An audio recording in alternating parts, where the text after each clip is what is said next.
Welcome to the Rim Break Rodeo. We hope this video helps. You'll begin by confirming the essentials: domain ownership, registrar access, and a payment method. Once ready, go to the Google Workspace signup, create your admin account, and enter billing details so services activate. Next, verify your domain with the provided TXT or CNAME record. This proves you control the domain and unlocks email. Make sure to save registrar credentials and note propagation expectations, because DNS changes often take minutes to hours before Google recognizes them.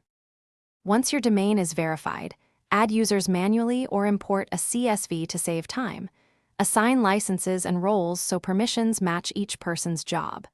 Then, configure Gmail, update MX records, set SBF and DKIM, and add a DMARC policy to reduce spoofing and improve delivery. Also create groups and shared mailboxes for teams, and establish Drive sharing rules to control who can edit or share files.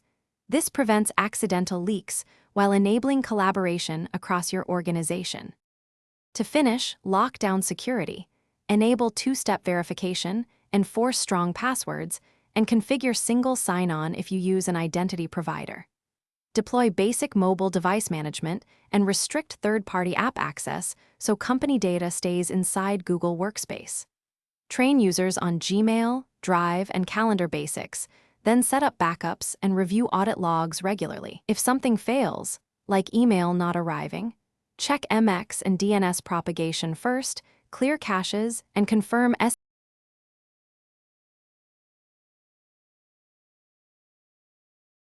Thanks for watching. Consider subscribing if we helped you.